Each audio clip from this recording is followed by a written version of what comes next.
பிஸ்மில்லா. Hi மக்களே, இன்னைக்கு நான் வீட்லயே பாதாம் பவுடர் செய்ய போறேன். வாங்க எப்படி செய்யறதுன்னு பார்க்கலாம். இந்த ஒரு பவுடர் இருந்தா போதும், நிறைய டிஷ்ஷுக்கு யூஸ் பண்ணலாம். அந்த பவுடர் எப்படி செய்யறதுன்னு பார்க்கலாமா? அதுக்கு முன்னாடி இந்த வெயிலுக்கு சில்லுன்னு ஒரு லஸ்ஸி அடிச்சு குடிச்சிட்டு நம்ம வேலையை ஆரம்பிச்சிடலாம். வாங்க லஸ்ஸி எப்படி செய்யறதுன்னு முதல்ல பார்த்துடலாம். என்னடா இவ பாதாம் பவுடர் செய்யறேன்னு சொல்லிட்டு லஸ்ஸி அடிக்கிறாளே அப்படின்னு யோசிக்காதீங்க. முதல்ல ரொம்ப டயர்டா இருக்கா, ஃபர்ஸ்ட் வயிற்றுக்கு நல்ல குழு குழுன்னு லஸ்ஸி அடிச்சு குடிச்சிட்டா அப்புறமா நம்ம வேலையை தொடர்ந்து பார்த்துக்கிட்டே இருக்கலாம்.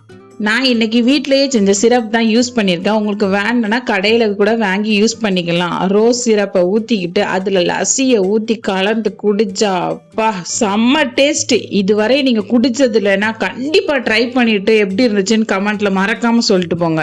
லஸ்ஸி அடிச்சு குடிச்சாச்சு, திருப்தி ஆயிடுச்சு. இப்போ நம்ம பவுடர் செய்ய ஆரம்பிச்சிடலாமா? நான் இன்னைக்கு 150 கிராம் பாதாம் தான் எடுத்திருக்கேன். இதை நல்லா கொதிக்கிற வெந்நில போட்டு ஊற வச்சிடலாம். ஒரு 20 நிமிஷம் நல்லா ஊறணும். வெந்நி நல்லா சூடா இருந்தாதான் நல்லா ஊறும். ஊறினதுக்கு அப்புறம் அதை அவ்வளோத்தையும் கையால நசுக்கி எடுக்கணும். அவ்வளோத்தையும் கொஞ்சம் உரிச்சி வைக்கிறதுக்கு கொஞ்சம் நேரம் ஆகும். அது அவ்வளோத்தையும் உரிச்சி எடுத்துட்டா போதும், மித்ததெல்லாம் ஈஸி தான்.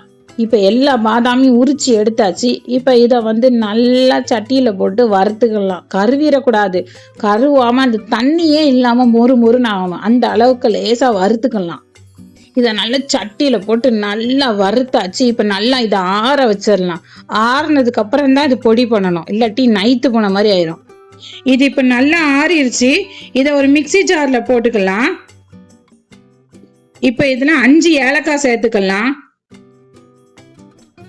இதை நல்லா கொருன்னு மிக்சியில் அடித்து எடுத்துட்டு வந்துடலாம்.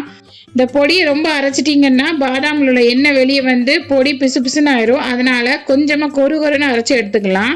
இப்போ இது கூட 1/2 கப்பு சீனி சேர்த்துக்கலாம். 3/4 கப்பு பால் பவுடர் சேர்த்துக்கலாம். இப்போ இதை ஒரு தடவை நல்லா அடித்து எடுத்துட்டு வந்துடலாம்.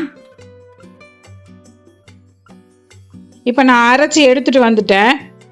நல்லா கொருன்னு அரைச்சிருக்கேன். நான் இதில் மஞ்சப்பொடி மறந்துட்டேன், அதனால மஞ்சப்பொடி சேர்த்துக்கலாம். கொஞ்சம் கான் சுக்கு சேர்த்துக்கலாம். சுக்கு போடுறதுனால பாதாம் பவுடர் நல்ல வாசமாக இருக்கும். இதை ஒரு தடவை லைட்டாக அடித்து எடுத்துகிட்டு வந்துடலாம். இப்போ நம்ம பாதாம் பவுடர் ரெடி ஆயிடுச்சு. இதை ஒரு பாட்டிலில் போட்டு வச்சுக்கலாம். ஃப்ரிட்ஜில் வச்சோன்னா 1 மாதத்துக்கு வச்சு யூஸ் பண்ணிக்கலாம். ரொம்ப நல்லா இருக்கும்.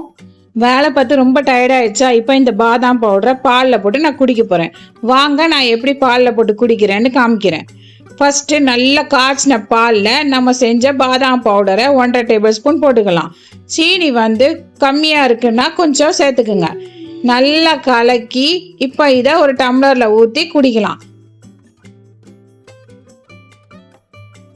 நம்மளோட பாதாம் மில்க் ரெடி ஆயிடுச்சு. செம்ம டேஸ்டாக இருக்கும். நீங்களும் ஒரு தடவை ட்ரை பண்ணி பார்த்துட்டு எப்படி இருந்துச்சுன்ட்டு கமெண்ட்டில் சொல்லுங்கள். வீடியோ பிடிச்சிருந்தா லைக் பண்ணுங்க, ஷேர் பண்ணுங்க, கமெண்ட் பண்ணுங்க. மறக்காம சப்ஸ்கிரைப் பண்ணிட்டு பெல் பட்டனை தட்டி விட்டுருங்க. அடுத்த வீடியோல பார்க்கலாம்.